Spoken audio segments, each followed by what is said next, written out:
Good morning, and welcome to the First Existentialist Congregation of Atlanta. We are a philosophically based spiritual community founded on existential philosophy and feminist principles and dedicated to human liberation and the protection of the natural world. My name is Patton White, and I will be facilitating this morning's celebration of life. We make our spiritual home in the old stone church, which was hand-built 100 years ago by the African-American Antioch East Baptist Church. We honor their labors of love and the powerful history of this special place. We acknowledge that our spiritual home stands on land forcibly taken from the Muskogee Creek people. We support justice and equality for all Indigenous people. This morning's opening words are a poem entitled The Beautiful Changes by Richard Wilbur.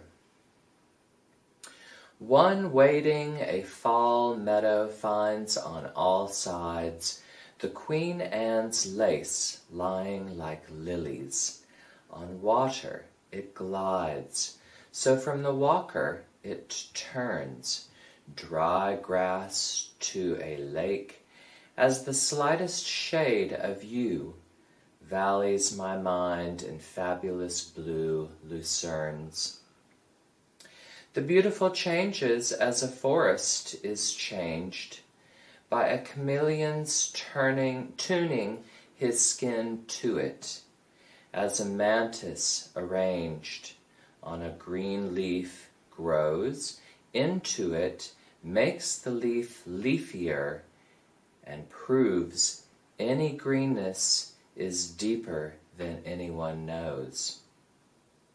Your hands hold roses always in a way that says they are not only yours, the beautiful changes in such kind ways, wishing ever to sunder things and things selves for a second finding, to lose for a moment all that it touches back to wonder. Again, that's a poem entitled The Beautiful Changes by Richard Wilbur. This morning we have a new song for you by our First E Street Band, which includes Gene Heinrich, Craig Rafuse, Andy Weiskopf, and Ted Pettis, and our choir, which includes Carol Harder, Robert Stewart, and Mary Howard, and myself. Please rise and body your spirit as you are willing and able to join in singing along, or humming, or dancing, or however you want to join down by the riverside.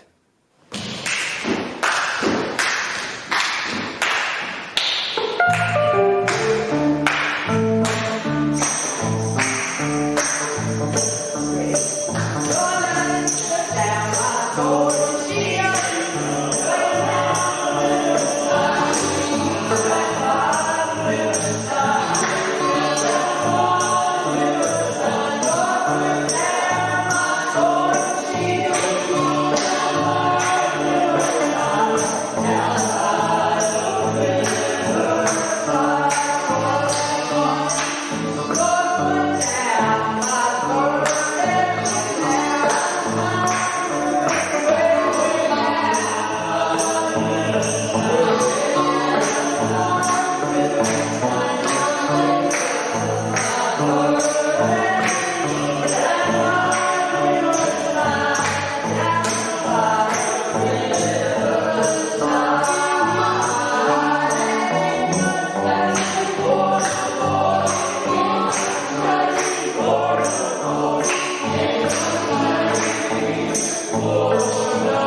so much to the musicians for that lovely song. Today's speaker is one of our First E members, Dr. Katherine McGuire. Originally hailing from San Antonio, Texas, Dr. Catherine Mcguire is a lifelong learner with diverse interests holding degrees in psychology, biomedical sciences, music performance, and public administration. She and her family live on a small farm in the woods in Conyers, Georgia, where they enjoy the company of chickens, quail, ducks, rabbits, cats, dogs, and a hooded rat. During the work week, you can find her at Oxford College of Emory University, where she serves as the Director of Institutional Research. Please join me in welcoming Kathy McGuire.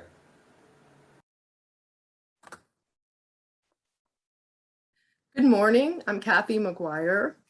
I'm very honored to be speaking to you this morning. As many of us have during COVID, I found the space and the time and the desire to do some spiritual exploration, asking myself some big questions about why am I here? Why is there so much suffering in the world? And what can I, as an individual, do to make the world a better place and to serve my fellow man, fellow human being? And so for me, that path led backwards a little bit to my childhood interest in paganism and earth-based spirituality. And that was something I'd done a little bit. I've been reading tarot cards since I was, oh gosh, like 11 or 12 years old. And I, just have really always felt drawn to a spiritualism that's based in the natural world. Being outside really connects with me spiritually in a way, and in just a very deep and profound way, whether it's just looking up at the night sky or sitting under a big tree outside, or sitting by a body of water, maybe taking a kayak out on it or something. That I have a very deep spiritual connection to nature and to animals as well, as I think many of you know. And I enjoy gardening.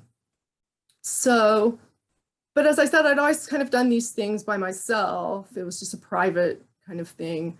But when so many of my communities were disrupted, because of COVID, and I really found myself wanting to find other people who felt the same way that I did about some of these things, and to learn more about it, really, because everything I knew was kind of things that I picked up on my own or in some kind of patchwork way. So I went online, because that's what you do nowadays when you want to find out more about something. And I found a website for a program called Druid College. It had originally started in the UK. It was based in Celtic nature spirituality, the ancient Druids, right? And some folks from the United States who had trained in the UK came here and started a Druid College in Maine. So I sent an email to the director, Kevin. He and his wife own the property where the school meets when it meets in person. And I talked to him a little bit, and he said, well, I think we're going to start up in October. And I said, well, count me in. So that was October 2020. And they'd never done it online before. They'd always just had students, learn and practice and study on their own. And then they would come together in person in Maine, 3 or 4 times a year. But this time, because we weren't able to come together in person, we actually met every 2 weeks, or twice a month, I should say, on Zoom. And because we and the students were, assigned to groups, and they could meet outside of Zoom. So we actually ended up meeting, either as a class or with our with our classmates every week, for a year, which was quite a bonding experience. We got really close. And so I'm going to tell you a little bit about some of the things, that we learned at the Druid College. We learned a little bit about Druid history, which is complicated because a lot of the contemporaneous, accounts of the Druids were written by Romans, and the Romans were a conquering army and had no particular reason to be complimentary of the Druids. So they're a little bit suspect as a reliable source.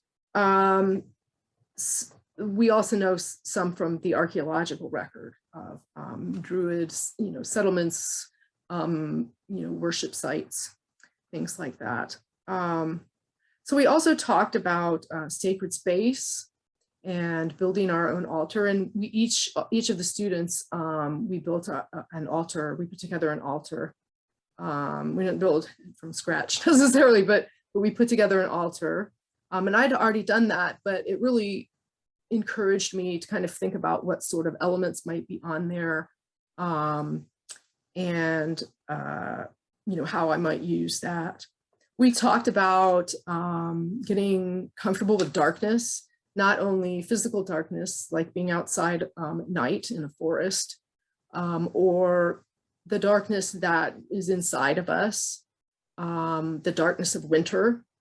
For many of us, winter can be a hard time. And I think that's been true, throughout history.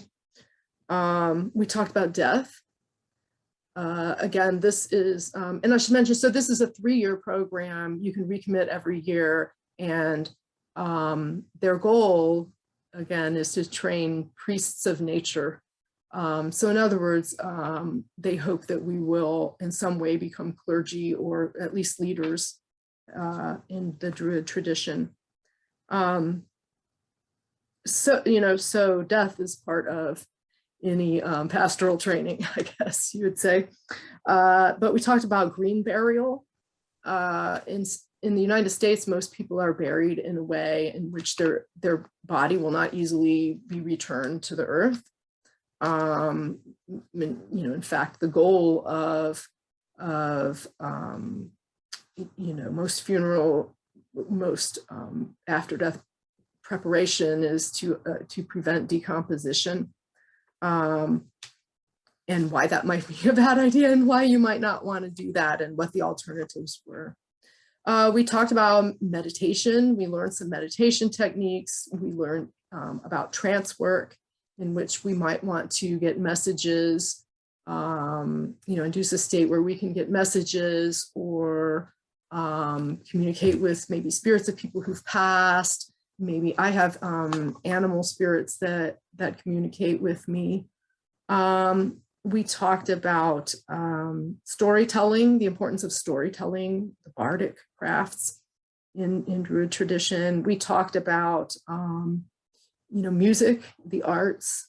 We talked about crafts in the sense of crafting items for ritual or worship use. Crafting your own such items is very common in Druidry. Rituals, both personal rituals and public or community rituals. What are the elements of these? What are we trying to do in a ritual? And then we were encouraged to journal also about our experiences. So we could, particularly to journal about our feelings, and not just what we did that day, but what the weather was doing, what was going on in the natural world, were the leaves falling off the trees, or, were the spring flowers blooming, that sort of thing, and just sort of connecting ourselves to the natural world, doing that kind of reflection. So those were the sorts of things that we did throughout the year, connecting, and we actually did a ritual online too, which went very well. It was actually very powerful, powerful experience, even though it was just on Zoom, So the culmination of our time together of our first year was that we all went, all the students went to Maine. Two of them I think are from Maine. And then let me think, one is from New York, and then there are three of us down here in the southern US, two in Georgia and one in Florida. So we flew to Maine. There was a requirement that we be fully vaccinated, that everybody who came be fully vaccinated. And so we had some private rituals that were just for the students and the teachers. And then there was one evening that we had a public ritual that was open to the pagan community in Maine. And so I'm going to talk a little bit about what we did up in Maine. And this was end of September, beginning of October. Let me do a screen share here.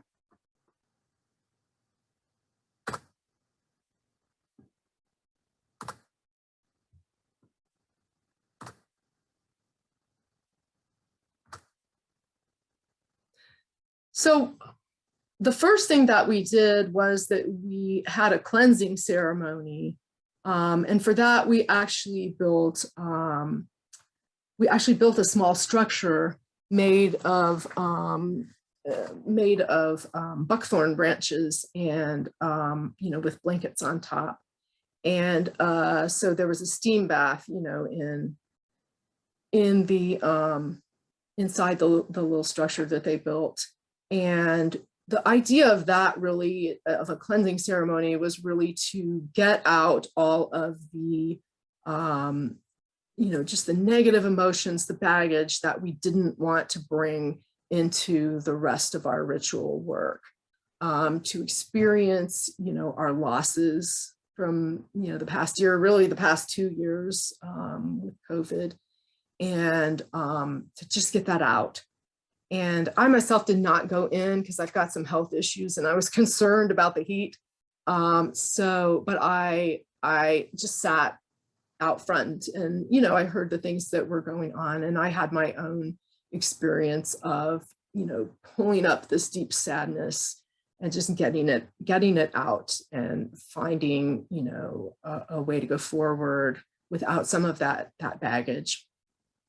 Another thing that we did was we walked a labyrinth. And so I've got a picture here. This labyrinth is not the one that we built. We built one out of wood, like logs, but we had taken it apart because it was in the same area that we had the public ritual. So this labyrinth is actually in, this labyrinth is in Covington, Georgia. So I want you to see what it looks like. And so you walk the spiral. And then at the center of the spiral, they had a big pot full of water, and you meditated, looking into the water, trying to get what you needed, deciding what you wanted to leave in the labyrinth and what you wanted to bring back, or getting messages about that. And that was also very powerful, a very powerful ritual. People, entered the ritual or exited the ritual just kind of shaky because it was very emotionally, taxing, I guess. It really, it was a big deal emotionally and spiritually, and so that was the labyrinth. So let me go to the next slide. Everybody except me, I got there a little late because I had some problems with my plane. So I slept inside the Kevin and his wife Shannon's house, but the other teachers and students slept in tents out in the yard. And you can see what a beautiful spot this is. There's the the trees are turning colors. This is up in Maine. So the public ritual was called the weaving, and we created this loom before the celebrants, or not the celebrants, the participants arrived, the community arrived. And then people from the community would weave items of significance to them, whether it was feathers or a piece of paper with something written on it, or, you can see there's some pieces of plants and ribbons and things. And here I am, I was putting a little piece of sprig of thyme from my host Shannon's garden. So because this was, after 2 very difficult years of a global pandemic where we've lost so much and so many people, one of the first things, and additionally, the community hadn't been able to get together in 2 years. So there were community members and family members who'd been lost that they hadn't been able to mourn with their community. So one of the first thing that we did was that we had a ritual of remembrance and loss, for the things and people that we had lost over the past year. And you can see here, this is the Altar of Remembrance, and there's a photograph. People put photographs and maybe items that belong to their loved ones or things that signified some loss. And then, and of course, since it's pagans, we're going to have a big bonfire. So this is the bonfire. I've tried not to take pictures of close-up pictures of people's faces. Just these are public on Facebook somewhere, but I try to be considerate. So again, the first thing we did is that people spoke to the community about their losses, whether it be personal or, the tremendous toll that COVID has taken on people's mental health or, whatever it may be. And then the second thing that we did is that we had, the Prance Ritual, which was a dance. So this was like ecstatic dancing, trying to get, messages for the community, contact with the spirits, maybe of some of the people whose loss we were, we were marking. Some people chose to dance or to do trance work, other, seated trance work, even lying down. This is showing some people could also drum or just support the dancers. So this young man, people could dress in some way that was significant to them. And this young man does environmental work, trying to bring back the chestnut trees. And so he dressed as the spirit of the chestnut tree. So you can see he's got a little nut-shaped hat on his head, and then he's got leaves under his, hanging from his hat and in his hands. This is one of our teachers, and he designed and made this beautiful ceremonial robe. So this is the virgin that we sacrificed. No, just kidding. I'm just trying to see if you're still paying attention. This is actually one of my classmates, and a lot of people tied something or pulled maybe a cloak or coat hood over their head to help them better to have, a trance or a vision, to block out the light. And then, as I said, people could also wear masks to recognize certain spirits. So this individual, she's a community member, and she's dressed, I believe, as a raven. It looks like she has a crown on too, so maybe she's the Raven Queen, the spirit of the raven. And she's dancing, so you can see the emotion. So here I am. And I'm seated, just sitting down, and I remember feeling the grass under my hands as I, tried to communicate. And I actually did make contact with a new animal spirit, that kind of surprised me because it wasn't an animal that I'd ever felt a strong connection with, but it did make sense to me, and I understood the message of seeing that animal at that time. I think, yeah, I'm still processing a lot of what happened, but it was powerful.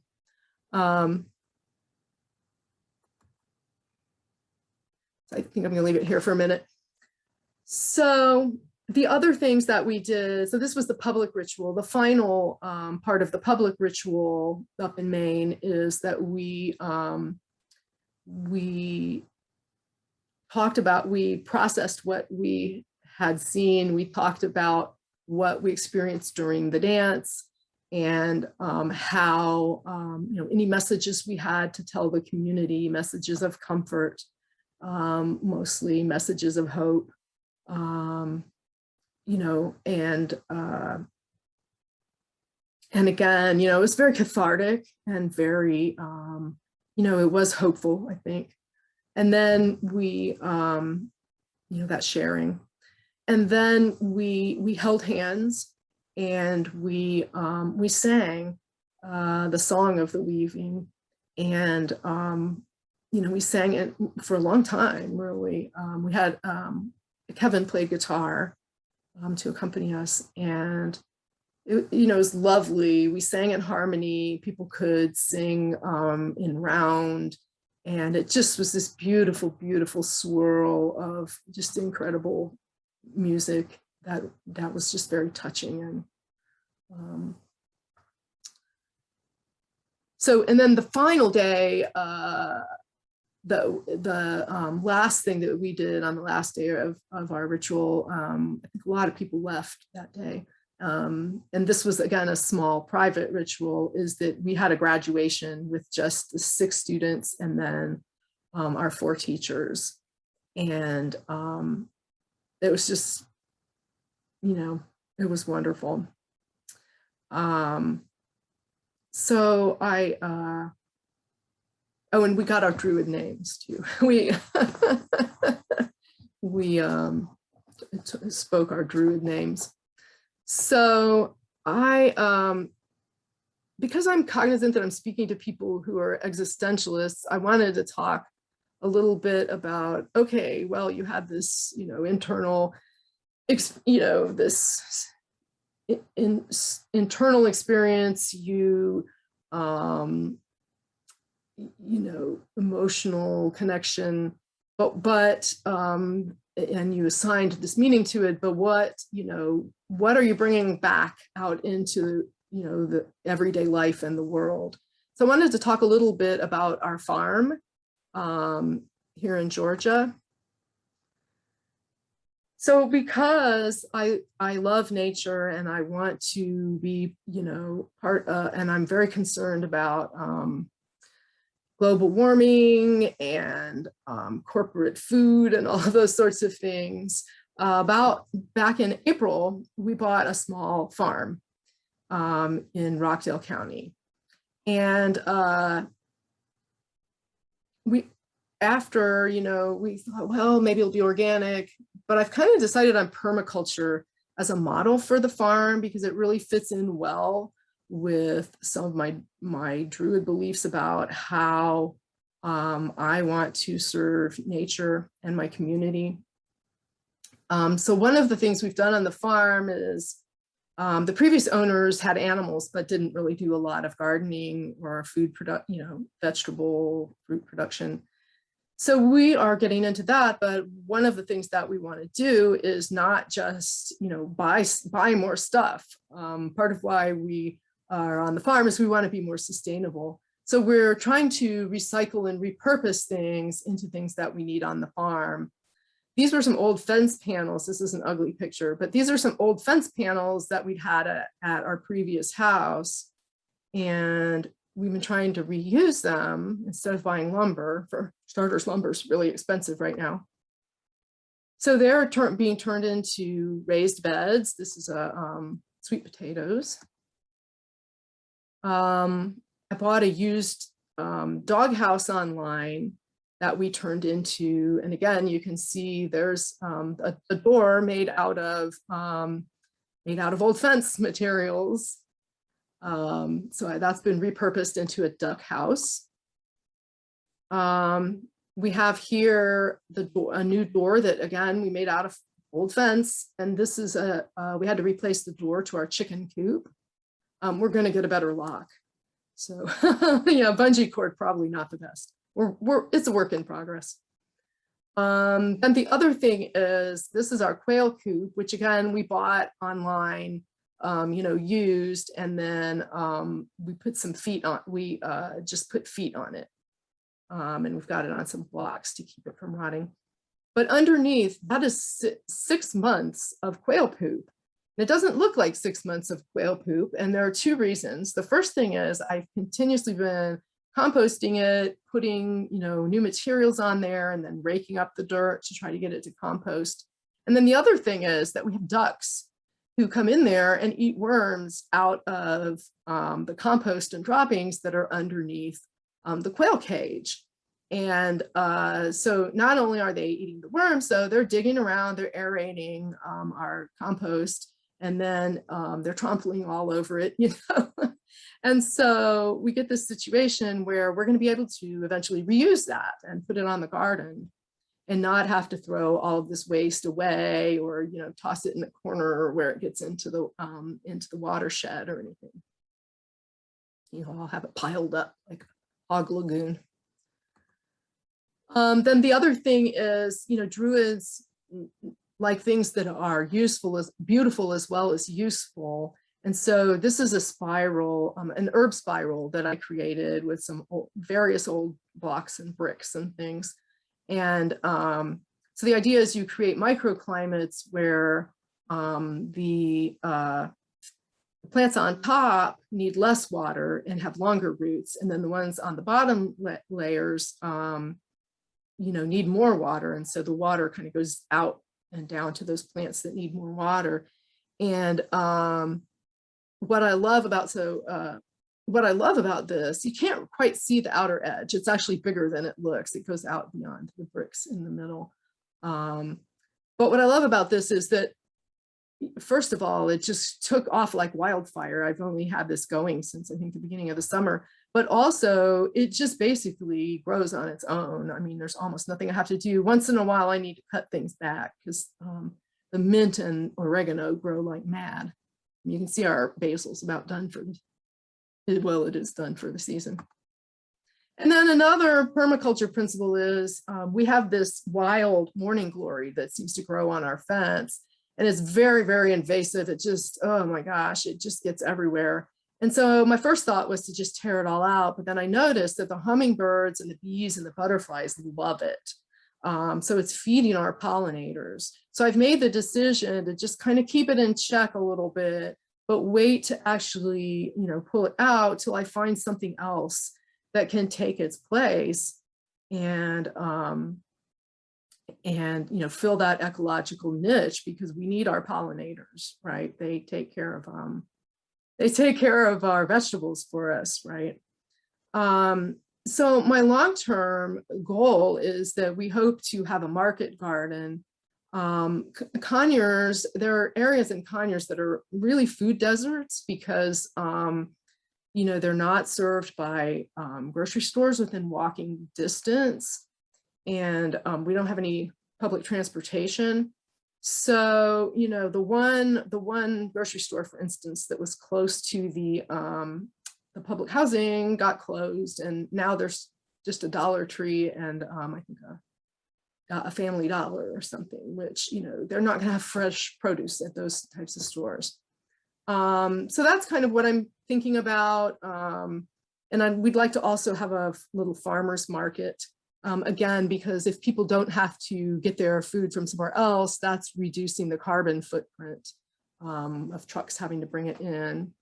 And then the last thing I just wanted to say, this is this beautiful, beautiful old oak tree, split oak tree that I call the two-spirit oak that's in our front yard. And we've got a circle of oaks there.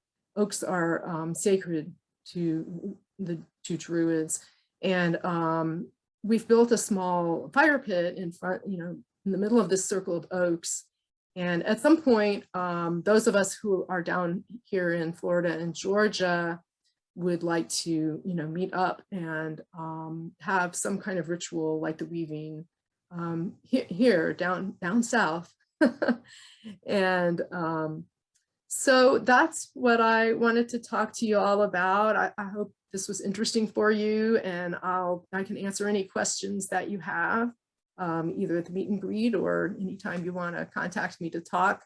And I also hope that we can have you out to our farm sometime, because it's a really special place, and I think you'll find it as magical as we do. Thank you.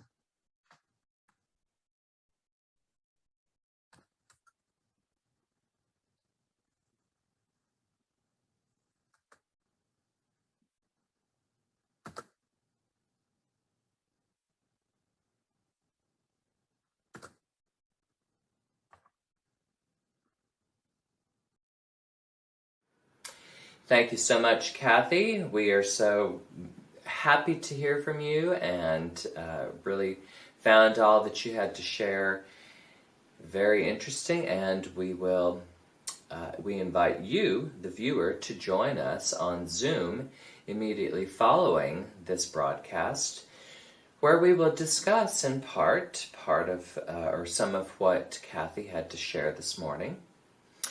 We will also be sharing personal joys, sorrows, and concerns.